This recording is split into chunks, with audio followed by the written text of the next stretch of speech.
Hello everybody, Happy New Year! It's 2026 and I'm having a great time so far. Yeah! Hello, I'm going to be doing a video today where I'm going to be going over my thoughts on two games released in the past year. Both are sequels to highly revered and very well-selling indie game titles. I guess these new titles are on the higher budget indie side, so I don't know if you'd call them fully indie. I'll leave that up to you, the viewer. These games are, of course, Hollow Knight Silksong, following up the original Hollow Knight, and then Hades 2 following up Hades. I've talked a little bit about Hollow Knight on this YouTube channel before. I really do love it. It's a highly influential Metroidvania game, one of the defining games of this generation. Leave it to the Australians to make a brutally difficult game about bugs. And then you have Hades, one of the defining roguelikes of the past few years. There's been a lot of that type of game, but this one stands out because of its presentation, story, and replayability. One of my favorite roguelikes when it came out. So these two sequels have been highly anticipated. Both of them come from studios who haven't really made sequels before. Unfortunately, I'm going to spoil it a little bit. It did not turn out exactly as I would have liked. Okay, let's just get into it. We'll start with Silksong because I have a little bit more to say about that title.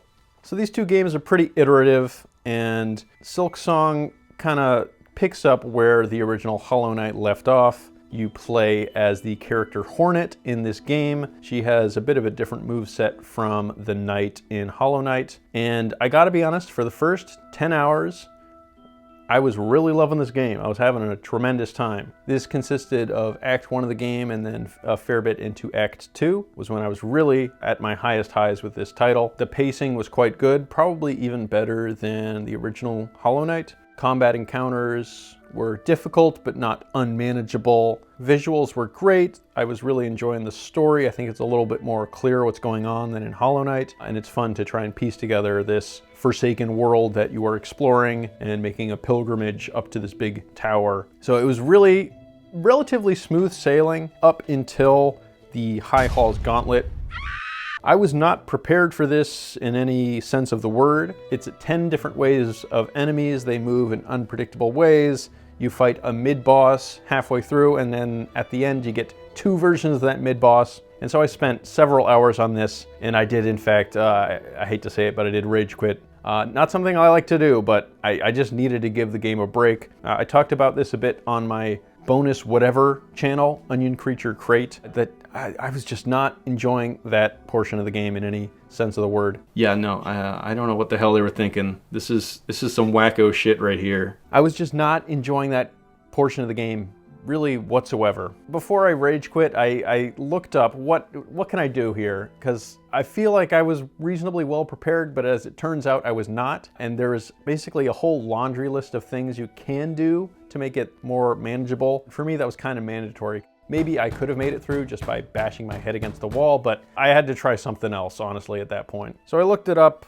and apparently there's this ice area where you can get a double jump, and when you get that double jump, you can deactivate some of these spider enemies that are causing you problems, and it'll make it a little easier. So I tried going there, and I was just like, I just need to stop right now. I can't do this at this moment in time. And so I did. I played other things for about a month and a half, that kind of time frame. And near the end of the year, around November, December, I decided, all right, let's take another crack at it. We'll see if we can't get to the end of the game at least. I cleared the ice area, got the double jump, and then I also investigated what else can I do to strengthen my character. And that ended up being a lot of side quests, a lot of side content, going to the coral area, the area with the rat roaches, big fire boss, other such things. I found out you could upgrade your weapon. I didn't know that before. I guess I just missed that somehow. Oops. So I got my weapon upgraded a couple times, and all of that took about 10 hours, which effectively doubled the time I had already spent with the game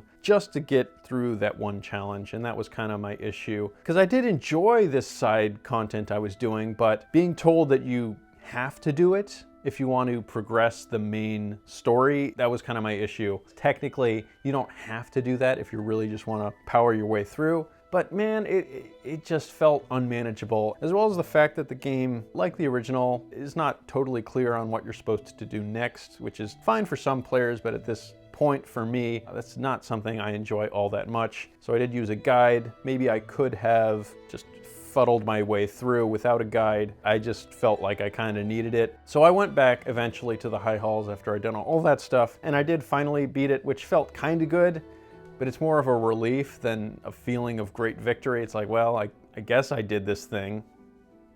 I don't feel that great about it. And then for the rest of Act 2, I really just did not have any major issues. I was able to get through the little platforming section pretty easily. The only boss that gave me any struggles was Lace. It took me about, I don't know, 5 attempts to get through. Nowhere near as many as the high halls took. And so I beat Lace. All right, I guess we're at a big battle now. And I was getting ready to leave the house, so I was just sitting on my shoe rack, and I decided, okay, I'll just try this boss in handheld mode just for the heck of it. And I ended up beating it on my first try, which I don't feel like is a great testament to my abilities. I think it was just easier and I was more upgraded. And then I did that and you get an ending cutscene and the credits rolled, and I was a little bit blindsided. I did not realize that the bad ending was going to take place after Act 2 and you wouldn't even get access to Act 3. That was a bit surprising because I knew the game had 3 acts. That was one of the things I knew about it, but I did not realize that fact. It just felt like a bit of an anticlimax, I'll admit.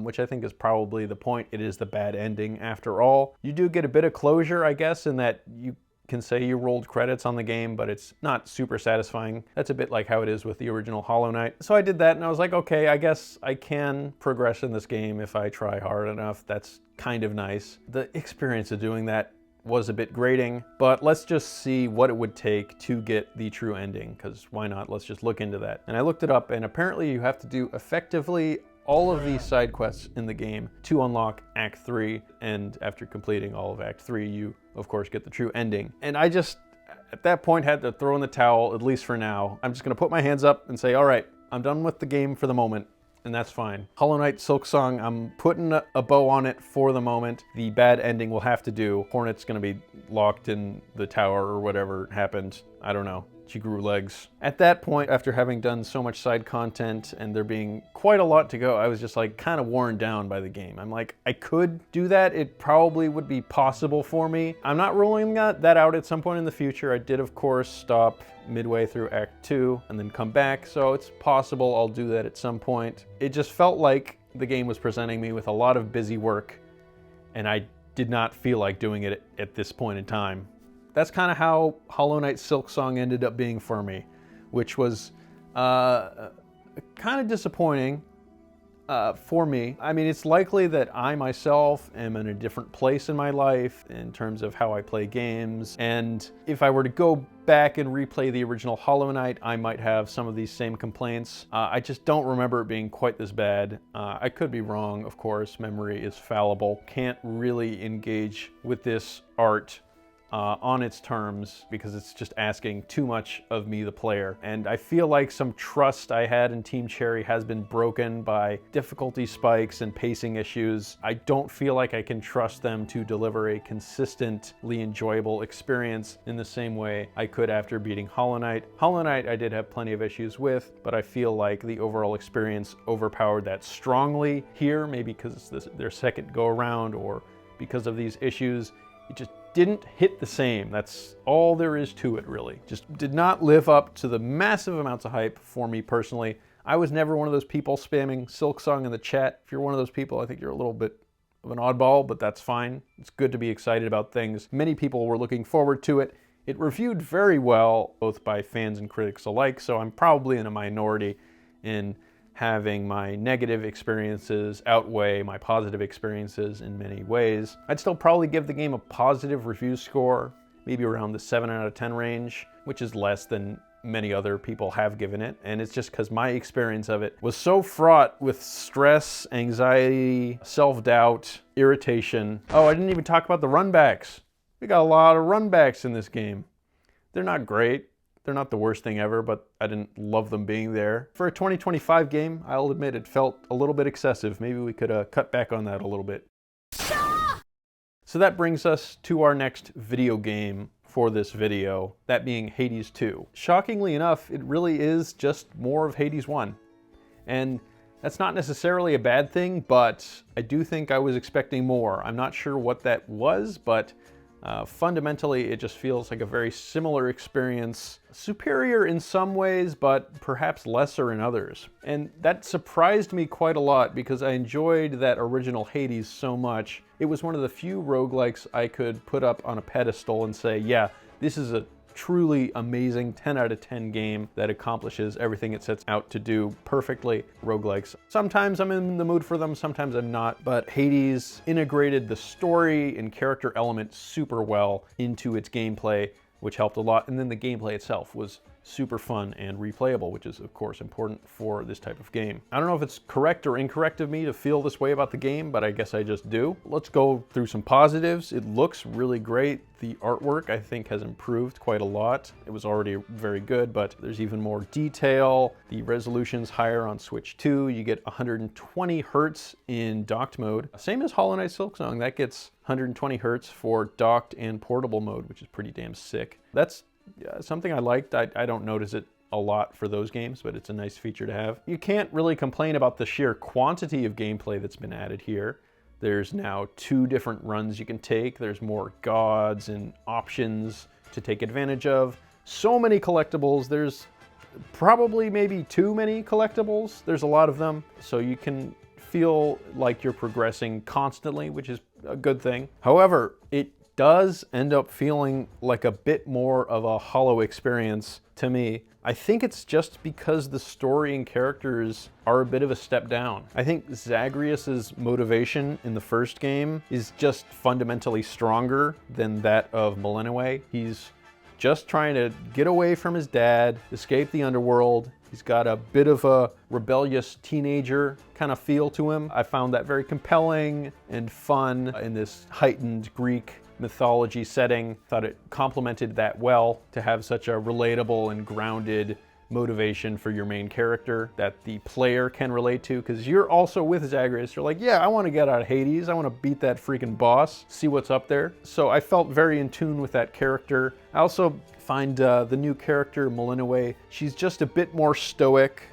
does not have quite as much sass as Zagreus, so not quite as much fun to interact with the other characters to me. She's a fine enough character, but I just don't think she surpasses Zagreus as a protagonist. And then her character motivation, I think, is just at its core weaker than that of Zagreus. She is essentially seeking revenge or vengeance for the characters of the first game who have been imprisoned by Kronos, who's come back to life from the pit of Tartarus. So he's a cool villain, but it just feels a bit more flat, I guess. Less drama going on. And then the core gameplay itself, it just does feel a bit samey. There's new weapons and stuff. There's just lots of new stuff added on top of it. It's advanced in many ways from that original, but it just didn't offer the freshness of an experience that I was looking for. I guess I can kind of compare it to something like the Splatoon series, where with each game you are getting more stuff to do, and there's different gameplay tweaks that do improve the experience, but just going from one to the other is not as much of a drastic leap as I might like. I think Hades 2 actually does that better than Splatoon 2. Splatoon 2 kind of feels more like an enhanced port of Splatoon 1 in many ways with some new modes, whereas Hades 2 does feel a bit more like a full sequel. It's just more Hades, and that's a good thing, but I think the issue I have is I just don't feel the same passion for Hades 2 as I did Hades 1. It could just be because it's the second game, and that kind of passion I feel for it just wasn't recaptured, and I don't know if there was a way for it to have been. As I said with Silksong, I'm at a different place in my life, and I think it's just because I loved that first game so much. With Hades 2, I just don't feel that same motivation to keep coming back. I really loved that no-clip documentary that they did on the development of Hades 1. I actually got the Blu-ray for that, which released relatively recently. That's a great thing to watch. You can watch the full thing on YouTube if you don't want to get it on physical, but it's a really great story and told well by the filmmakers at NoClip. So I guess my issue with these two games is with Hades 2, I just don't feel that passionately one way or the other. I do like it a lot.